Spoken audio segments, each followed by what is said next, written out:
Magandang gabi sa ating lahat. Ito na naman po ang inyong lingkod, Pastor Windsor. Sa pangatlong pagkakataon sa araw na ito ay gusto ko po kayong hamunin sa pananalangin. Ang ating commitment ay habang mayroong quarantine, tayo naman po ay magkaisang manalangin upang mapagtagumpayan ang mga pagsubok na ito. At bago po yan ay dadako po tayo sa salita ng Diyos. Again, mga kapatid, sa panahon ngayon, ang isa sa pinag-uusapan na mga bayani ay walang iba kundi yung mga frontliners, yung mga tumutulong sa ospital, lalo na mga doktor at mga nurses. Pero gusto ko kayong dalhin sa Old Testament.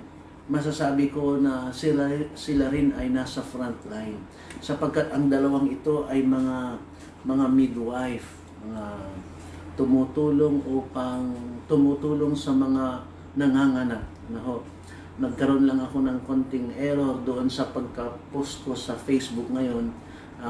Silent saviors ang nailagay ko ay housemaid, but they are not housemaid, they are midwives.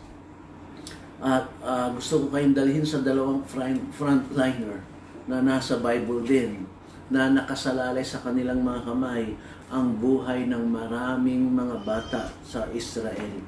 I would say silent savior. Sila ay mga tahimik o kaya hindi kilala na mga tagapagligtas. Normally, pag sinabi nating mga savior, ay sino ba yan? Sino ba yung bayaning yan? Dito natin makikita itong dalawang bayani na hindi sila masyadong kilala sa Biblia, ngunit ang dami nilang iniligtas na buhay. Buhay ng mga sanggol na ipapanganak. Ang pangalan nila ay Shipra at saka Puah. Sila po yung mga Hebrew midwives na nasa Egypt. At kung titignan po natin ang kanilang kwento, matatagpuan natin ito sa Exodus chapter 1 verse 15. Ganito po ang nakasulat. Then the king of Egypt said to the Hebrew midwives, whose names were Shipra and Puah, when you are helping the Hebrew women during childbirth on the delivery stool, if you see the baby is a boy, kill him. But if it is a girl, let her live. The midwives, however, feared God and did not do what the king of Egypt had told them to do. They let the boys live. Then the king of Egypt summoned the midwives and asked them, why have you done this? Why have you let the boys live? The midwives answered Pharaoh, Hebrew women are not like Egyptian women. They are vigorous and give birth before the midwives arrive. So God was kind to the midwives, and the people increased and became even more numerous. And because the midwives feared God, He gave them families of their own. Then Pharaoh gave this order to all people, every Hebrew boy that is born, you must throw into the Nile, but let every girl live. The king of Egypt said to the Hebrew midwives, whose names were Shipra and Puah. Mga kapatid, nandito ho tayo sa kwento ng mga maalala niyo po ang kwento ng mga Hebrews o ang bayan ng Diyos nung sila po ay nasa Egypt. Nung sila po sa panahon ni Joseph, Egyptians, they accommodated the Hebrews dahil si Joseph na isang Hebrew ang tumulong sa kanila. Nung nandun sila, si Joseph na tatay ng mga Hebrews, ninuno ng mga Hebrews, ay nandoon sila. Mga kapatid, nung nandoon na sila, natakot ang hari ng Egypt sapagkat dumadami ang mga Hebrews. Sabi nila, paano yan? Hindi sila taga rito. Bisita lang sila dito, pero sila yung dumadami, sila yung yumayaman, sila yung malusog.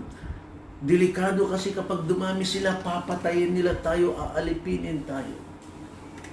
Of course, hindi ganun ang mangyayari sapagkat ang mga Hebrews ay may takot sa Diyos.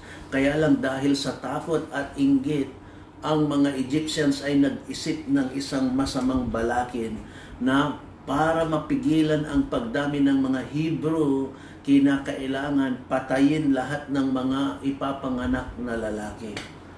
At ganun nga ang nangyari, inutusan nila ang dalawang Hebrew woman, Hebrew na midwife, na binigyan sila ng instruction. Magmula ngayon, lahat ng mga Hebrews na yan, yung mga kababaihan na yan, kapag sila'y manganganak, tignan niyo mabuti. Kapag ang ipinanganak ay lalaki, patayin niyo immediately. Pero kapag ito ay babae, hayaan niyo siyang mabuhay. Siyempre, gusto nilang mapigilan ang pagdami ng population ng mga Hebrews. Kaya kapag lalaki, kapag ang lalaki kasi ay may binhi, ay pag nanganak yan at maraming mga na ipanganak, ay siyempre dadami ang tao. Kaya inutusan itong dalawang Hebrew na midwife, patayin lahat ng ipapanganak. Pero alam nyo, ang sabi ng Biblia, itong dalawang ito na Hebrew midwife, ay may takot sila sa Diyos. May takot sila sa Diyos, pero siyempre may takot din sila sa hari. Kasi kapag ito'y utos ng hari at hindi mo sinunod, sa ganong panahon, ikaw ay papatayin. So their lives, ang kanilang buhay ay nasa gitna ng dalawang nag-uumpugang bato. Ano kaya ang kanilang gagawin? Ang sabi ng hari, patayin lahat ng mga lalaki na sanggol. Sabi na sila naman ay may takot sa Diyos. Sino ang kanilang susundin? Pero dito mga kapatid, nanaig ang kanilang takot sa Panginoon. At ang sabi sa Biblia, kapag ipinanganak ay ang sanggol na pinanganak ay lalaki, hindi nila pinatay dahil sa kanilang takot kay Yahweh, dahil sa kanilang takot sa Diyos. At nakarating nga sa hari na maraming naipanganak na lalaki na hindi nila pinatay. Kaya pinatawag si Shipra at saka si Puwa at ang sabi nila, bakit nyo ginawa yan? Bakit nyo pinahintulutang mabuhay yung mga sanggol na lalaki? Sila po ay nakapag-isip ng magandang sagot. Ang sabi nila, ay kasi po mahal na hari. Kita nyo naman ng mga kababaihan sa Hebrews, sila ay pinagpapala, ang lulusog nila at ang lalakas nila. Kaya bago dumating ang mga midwife, ay nakapanganak na sila at nakaalis na sila. At yun naman ay tinanggap ng hari at hindi naman sila pinatay. Nagkaroon sila ng magandang sagot. Ang sabi sa Biblia, itong dalawang midwife na ito, dahil sa kanilang ginawa, na iniligtas nila ang maraming mga sanggol sa Egypt. Etong sabi sa verse 20, so God was kind to the midwives. Naging mabait ang Diyos doon sa dalawang midwife, and the people increased and became even more numerous.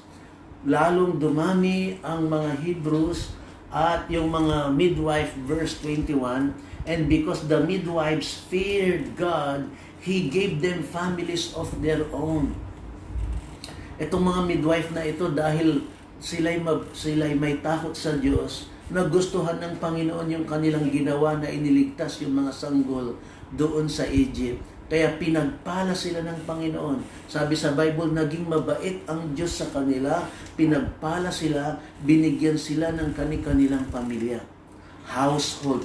Mga kapatid, sa Biblia, pag sinabing household, ang pinaka-context po niyan ay hindi lang family, pati ari-arian at lahat, pati katulong, lahat ng kasama sa bahay, pagpapalain. So sa 22 din, pero gave this order. Nabigo ang paraon na utusan itong mga midwife, kaya gumawa na lang siya ng isa pang kautusan, itapon sa dagat o itapon sa ilog ng Nile ang mga sanggol. Anyway, mag-concentrate po tayo dito sa kabayanihang ginawa ng dalawang babae. Sila po'y naipit sa dalawang desisyon. Hindi alam kung ano ang kanilang didesisyonan because alam nila kung gaano katindi ang hari. Pero between two decision, May pananagutan sila sa hari, pero may takot sila sa Diyos. Sino ang mananaig? They have to decide. Pero tignan nyo ang kanilang, masasabi natin na remarkable deed. Yung talagang grabe ning kabayanihang ginawa nila.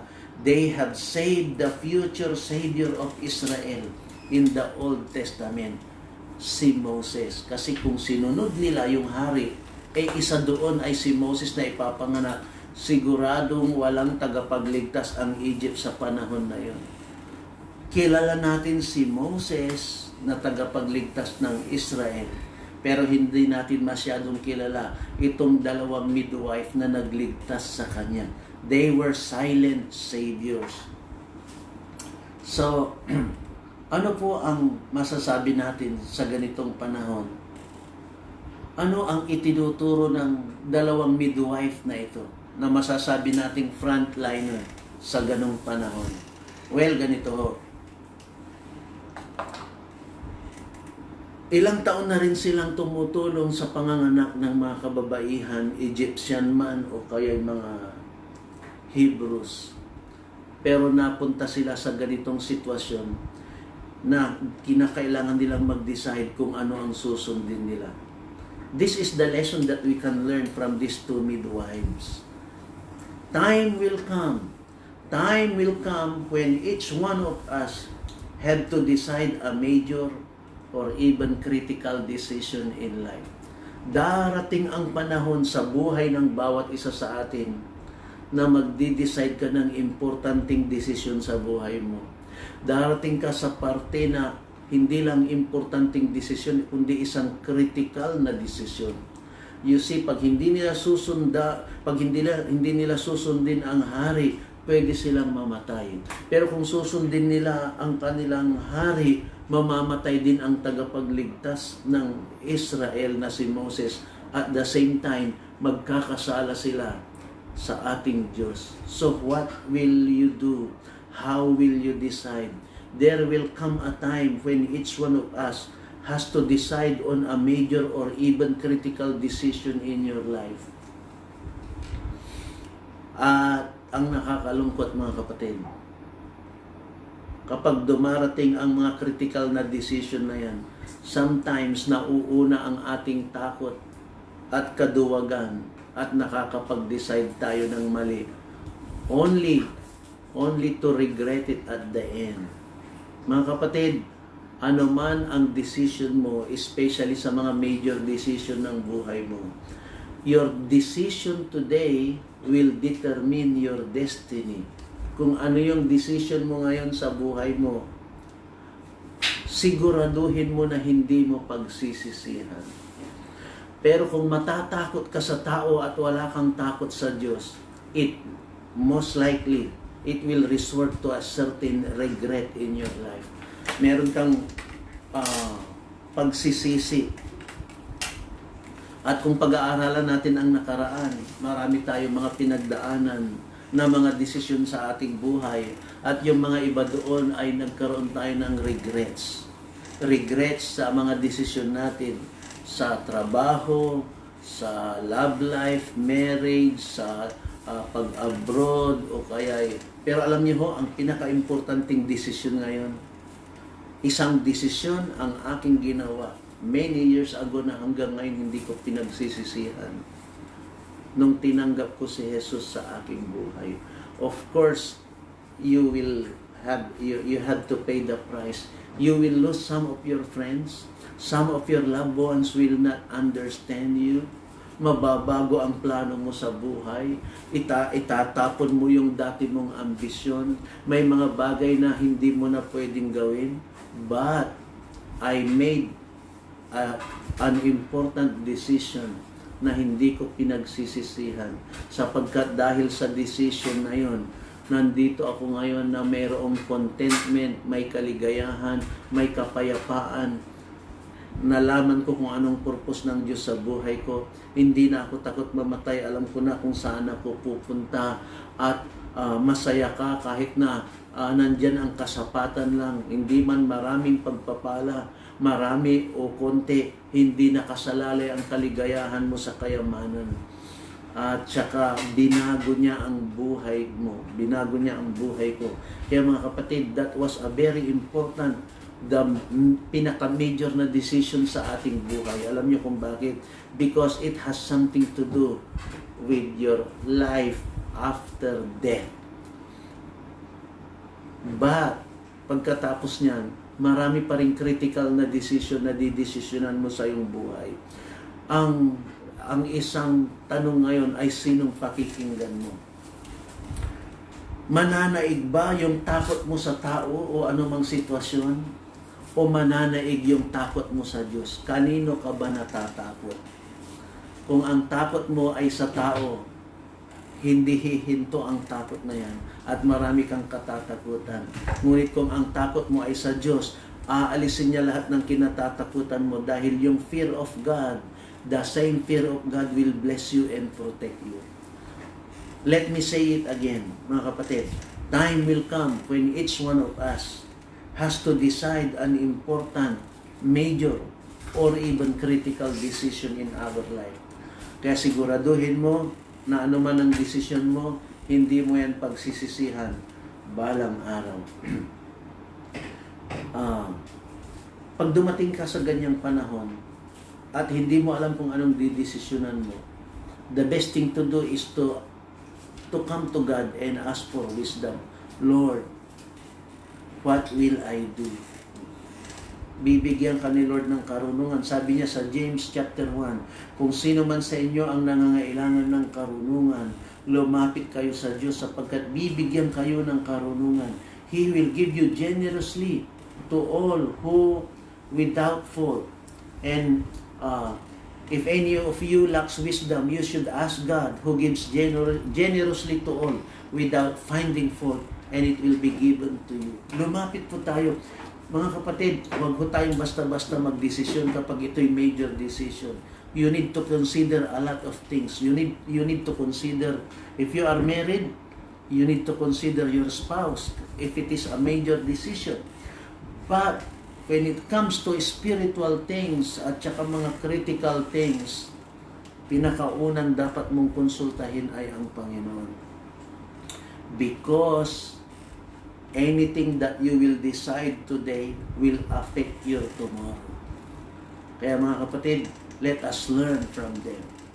Pangalawa, dalawa lang po ngayong gabi. When you are given choice, we must decide right decision. One that is in accordance with God's will. Kung tayo po'y binigyan ng pagkakataong magdesisyon, siguraduhin natin na magdesisyon tayo ng tama. Ano po yung tamang desisyon? Ang tamang desisyon ay isang desisyon na naaayon sa kalooban ng Panginoon. Kung hindi yan naaayon sa kalooban ng Panginoon, yan ho ay maling desisyon. Sabi sa Bible, natakot sila sa Diyos. Oo, nandoon din yung takot nila sa hari, pero mas nanaig yung takot nila sa Diyos at nagdesisyon sila ng isang desisyon ayon sa kalooban ng Panginoon. One thing about fear of God, the fear of God will keep you from the fear of man. Kapag may takot ka sa Diyos, mawawala ang takot mo sa tao. Marami tayong kinatatakutan sa buhay, pero pag may takot ka sa Diyos, mawawala ang takot mo sa mundo. Bakit? The same fear of God will bless you. Pangalawa, fear of God is the beginning of wisdom. Pag may takot ka sa Diyos, bibigyan ka niya ng karunungan. Pangatlo, fear of God will lead you to right decision. Yan ho ang maganda sa fear of God. Pag meron po tayong takot sa Diyos, mawawala yung takot mo sa mundo. Bibigyan ka niya ng karunungan at dadalhin ka niya sa tamang desisyon. Kaya mga kapatid, isa sa importante na ingredient ng matagumpay na pamumuhay ay fear of God. Kaya po, ito rin po ang isang nakakalungkot na nauobserbahan natin. Nakasulat naman sa huling panahon, maraming tao ang walang takot sa Diyos. Kaya pag wala kang takot sa Diyos, magiging magulo ang buhay mo. Fear of God will keep you from the fear of man. Fear of God will give you wisdom, and fear of God will lead you to the right decision. Bakit ba tayo dapat matakot sa Diyos, mga kapatid? This Shipra and Pua, dahil sa kanilang takot sa Diyos, ginawa nila ang tama. Bakit ba tayo dapat matakot sa Diyos? Una, because we fear God because He is the sovereign God. Kanino tayo dapat matakot? Di siyempre yung kataas-taasan. Ang Panginoon ang kataas-taasan Diyos, sa Kanya tayo dapat matakot. Kapag meron tayong takot sa Diyos, ay mawawalan tayo ng anumang takot sa mundo. At kung babasahin natin ang 2 Samuel 7:22, how great you are, O sovereign Lord! There is no one like you, and there is no God but you, as we have heard with our own ears. You are the sovereign. Ibig sabihin ng sovereign, siya ang pinakamataas at siyang dapat na masunod. Hallelujah. Pangalawa, we fear God. Kapag may takot tayo sa Diyos, we express our fear of God to show our reverence. Pag may takot ka sa Diyos, ibig sabihin, iginagalang mo ang Diyos. Magkasama po ang dalawang yan. Pag hindi mo pwedeng sabihin na ginagalang mo ang Diyos pero wala kang takot sa Diyos. We fear God because it is to show our reverence to Him. Daniel 6:26, I issue a decree that in every part of my kingdom, people must fear and reverence the God of Daniel, for He is the living God, and He endures forever. His kingdom will not be destroyed. His dominion will never end. Maalala niyo po ba? The same situation took place during the time of Daniel. Sino ang susundin niya? Yung utos ng hari na bawal manalangin o tumingin sa ibang Diyos, liban doon sa batas ng Babylonia, o ano ang susundin niya? Ang kanyang pananampalataya kay Yahweh o yung utos ng hari na ibinaba? Bawal ang manalangin. Pero katulad ni Shipra at saka ni Pua, ito pong si Daniel, mas nanaig yung takot niya sa Diyos, mas nanaig yung paggalang niya at pagpupuri niya sa Diyos. At yun ang kanyang sinabi, yun ang kanyang ginawa. Kaya nung itinapon siya doon sa kuweba ng leon, mga kapatid, kahit gutom na gutom yung leon, hindi nila pwedeng kainin si Daniel sapagkat tinakpan ng mga anghel ang bibig ng mga leon. Yun ho ay bunga ng takot sa Diyos. May takot sa Diyos si Daniel. Pangatlo, na dahilan kung bakit tayo dapat magkaroon ng takot sa Diyos. We fear God because everything belongs to Him. Dapat may takot tayo sa Diyos kasi pag-aari niya ang lahat. Deuteronomy chapter 10 verse 14. To the Lord your God belongs heavens, even the highest heavens, and the earth and everything in it. Ang Panginoong Diyos, siya may-ari ng langit, kahit na ang kataas-taasang langit, kasama na ang lupa. Kaya kung ang Diyos pala ang may-ari ng langit at lupa, sa Kanya ho tayo dapat matakot. Number 4, we fear God. The fear of God, it will keep us from doing evil things. Masama talaga yung gagawin nila. Biro mo, papatayin yung mga sanggol. Pero dahil may takot sila sa Diyos, hindi nila nagawa yun. Yan ho ang maganda kapag meron kang fear of God. Pag meron kang takot sa Diyos, iiwas ka niya na gumawa ng masama. Di ba yung mga taong walang takot sa Diyos? Gumagawa sila ng masama. Nagnanakaw sila, pumapatay sila, nananamantala sila, kung ano-anong ginagawa nila na masama. But if you have the fear of God, it will keep you from doing evil things. Proverbs 16 verse 6. Through love and faithfulness, sin is atoned for. The fear of God, the fear of the Lord, a man avoids evil. Proverbs 16:6. Through the fear of the Lord, a man avoids evil. Sa pamamagitan ng takot sa Diyos, ang tao ay nakakaiwas sa masama. Thank you, Lord. Number 3, our right decision in life will determine God's blessing and prosperity. Kapag tama ang desisyon mo sa buhay, Yan ho ang magdadala sa iyo sa pagpapala at pag-unlad na ibibigay ng Panginoon sa inyo. Sa bawat isa sa atin. Kaya nga sa verse 20, makikita natin doon sa Exodus 1:20, naging mabait ang Panginoon sa mga midwife na tumulong upang maligtas ang mga sanggol kasama si Moses. And on the next verse, 21, and because the midwives feared God, He gave them families of their own. Most likely, itong dalawang ito ay wala silang pamilya. Marami silang tinutulungan pamilya, samantalang sila wala silang pamilya.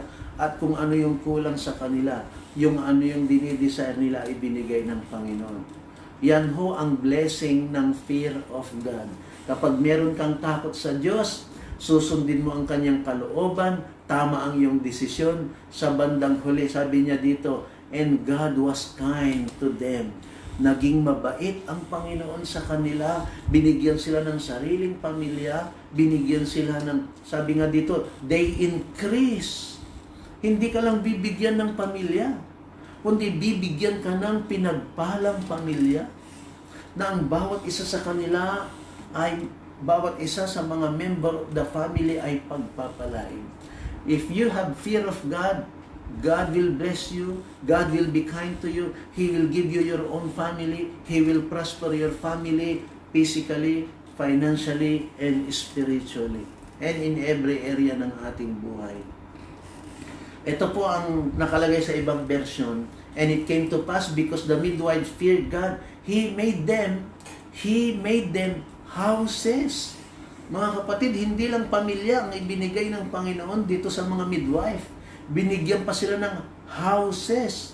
Pag sinabing houses, sa ganung panahon, yung house na kaya niyang i-accommodate ang dami ng pamilya mo. Kaya pinagpala po sila, mga kapatid. Okay, let's move on. In fear of God, maging decisive tayo. In fear of God, mag-decide tayo ng tama. In the fear of God, expect God's blessing. Dahil ang fear of God ay isang favor na ibibigay ni Lord sa iyo. Makaiwas ka sa masama at iiwas ka niya sa masama at dadalhin ka niya sa pagpapala. Salamat sa buhay ng dalawang ito. Hindi natin siya masyadong kilala. Hindi natin sila masyadong kilala, pero kung wala sila, wala si Moses. They are the frontliners in their own time na hindi kilala. Katulad ng mga frontliners ngayon, hindi natin kilala kung sino yung mga doktor at mga nurses at mga medical personnel diyan sa ospital. But each one of them is doing a very heroic act. Nakasalalay sa kanila ang kagalingan ng mga pasyente. At mga kapatid, magpasalamat tayo sa mga frontliners. But of course, hindi lang sila ang frontliners. Yung mga intercessors at mga preachers ay spiritual frontliners din. Bakit? Sapagkat sila po'y nakikipagsapalaran upang itong spiritual warfare na ito ay mapagtagumpayan natin. Hallelujah. Kaya mga kapatid, dito po ako magtatapos. Hindi man kayo kilala ng mundo, kilala kayo ng Panginoon. Mauna ang takot sa Diyos bago ang takot sa tao, takot sa sitwasyon. At dadalhin ka niya sa tamang desisyon at dadalhin ka rin niya sa pagpapala. Pagpalain po kayo, mabuhay po kayong lahat. I declare na ang bawat isa sa atin ay magkaroon ng fear of God. Kahit na hindi tayo, God will use ordinary people for extraordinary work. Hindi kinakailangang maging bida ka. Ang importante si Lord ang bida sa buhay mo at hindi kanya pagkukulangin. Amen po mga kapatid. Salamat po sa dalawang midwife na ito. Tayo po'y manalangin. Salamat po aming Ama. Kami po'y lumalapit na muli sa inyo, Panginoon, dahil sa panahon ngayon, Lord, marami kaming kinatatakutan. Ngunit salamat dahil kung meron kaming takot sa inyo, buburahin mo lahat ng kinatatakutan namin sa mundo, Panginoon.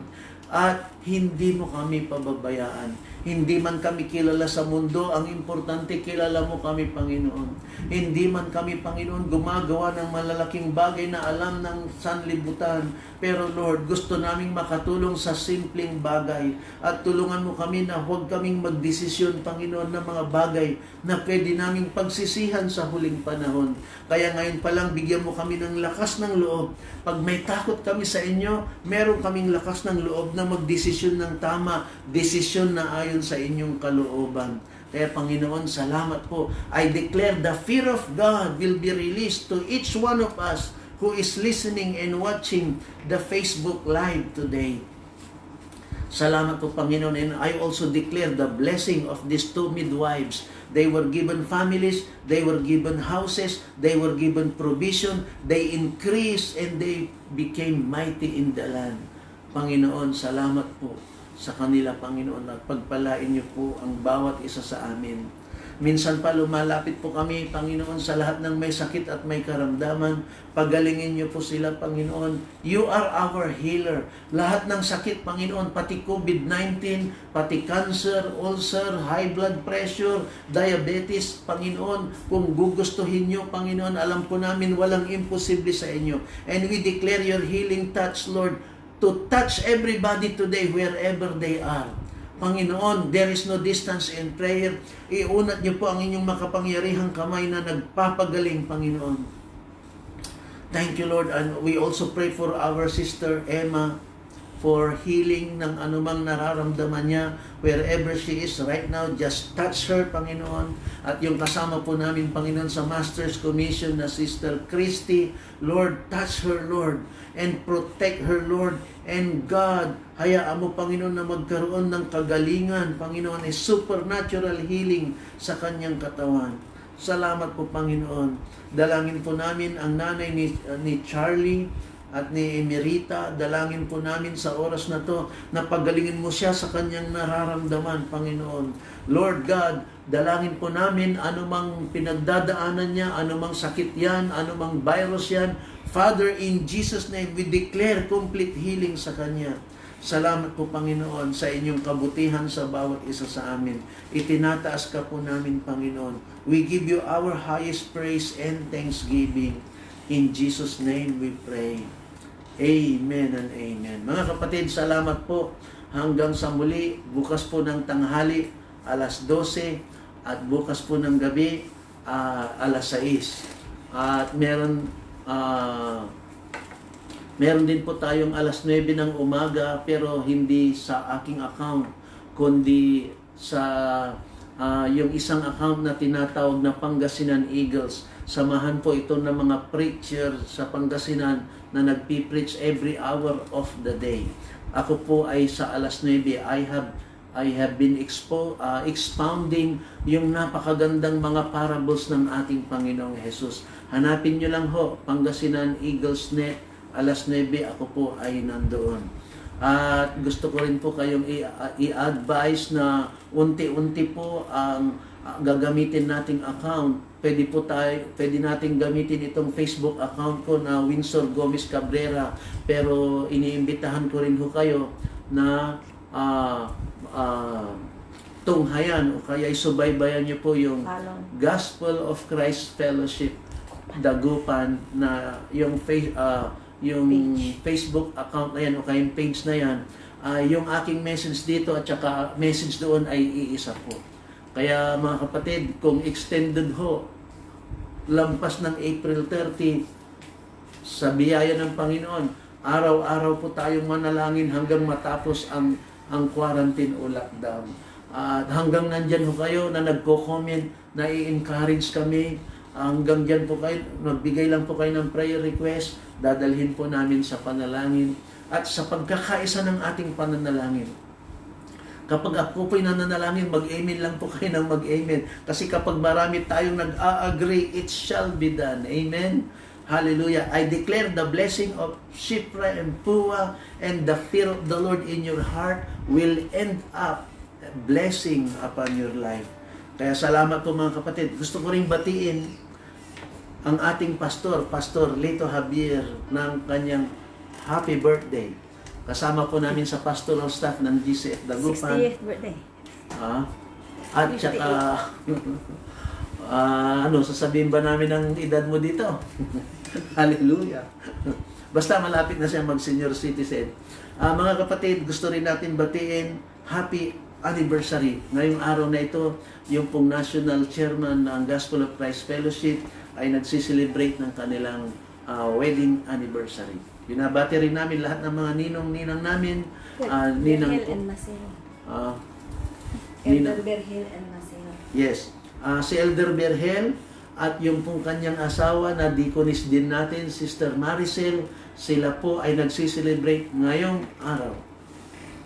Mag-imbita lang kayo, pupunta namin kayo. God bless. At saka binabati ho namin lahat ng mga ninong-ninang namin.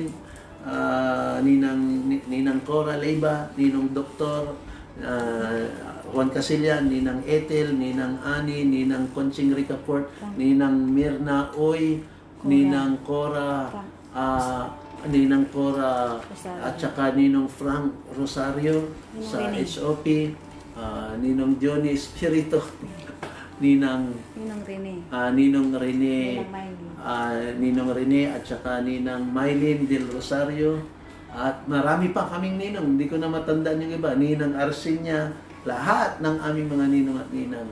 Salamat po, marami po sa kanila ay nanonood. The Lord bless you with long life, good health, and fulfillment of your dreams. The Lord bless you, we love you hanggang sa muli, sa ngalan ng Panginoon at ng aking family, my wife and my kids, Manugang, Apo, God bless you, and our ministry, GCF. We love you. Shalom, shalom, shalom. Shalom.